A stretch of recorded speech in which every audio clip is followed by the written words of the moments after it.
সরকার totally তো ব্যর্থ না, সরকার তো এটা যাওয়ার সুযোগ তো দিল। এর পেছনের কারণ কি? এবং পেছনের কারণ কি দেখেন, সরকারের একটা টেন্ডেন্সি হয়েছে এবং তার অপরিহার্যতা প্রকাশ করতে হবে এবং দীর্ঘদিন তাকে ক্ষমতায় থাকতে হবে।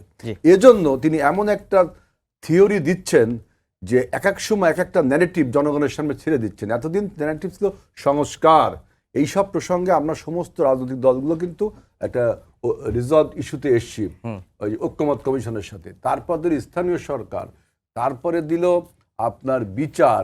এখন এই বিচারটা তারা না করে, কোনো কথা না বলে তিনি বলটা আমাদের দিকে ঠেলে দিল, যাতে আমাদের মধ্যে অনৈক্য তৈরি হলে এই অনৈক্য সুযোগে তিনি বেশি দিন থাকতে পারে। ব্রিটিশ কলোনিয়ালিস্ট ফোর্স যেভাবে বাংলাদেশে ডিভাইড অ্যান্ড রুল করে 200 বছর টিকে গিয়েছিল, আমি দেখলাম যে বর্তমানে ইন্টারিম গভর্নমেন্ট ঠিক একইভাবে আমাদের মধ্যে একটা অনৈক্য তৈরি করছে। আমরা যতবারই বলি যে আওয়ামী লীগকে গ্রেফতার করতে হবে, বিচার করতে হবে, নিষিদ্ধ করতে হবে, এভরিথিং উই ডু সাপোর্ট, তারপরেও দেখেন এরকম একটা প্রোপাগান্ডা চলছে।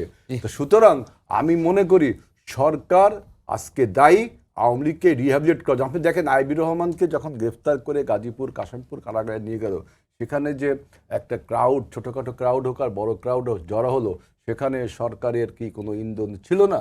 এইভাবে তিনি আমাদের মধ্যে টম অ্যান্ড জেরি মার্কা খেলা খেলে একবার এনসিপি বা জামাতে ইসলাম বা অন্য রাজনৈতিক দল বা ওদের যে ইউনাইটেড পিপলস পার্টি আছে, আমাদের বিভিন্ন রকম তত্ত্ব উপাত্ত দিয়ে তিনি আমাদের মধ্যে একটা অনৈক্য সৃষ্টি করে, যেভাবে ব্রিটিশরা হিন্দু মুসলমান দান্দা লাগিয়ে ক্ষমতায় থাকতেন, আমি দেখলাম দেখেন এই সরকার ঠিক একই খেলায় মেতেছে।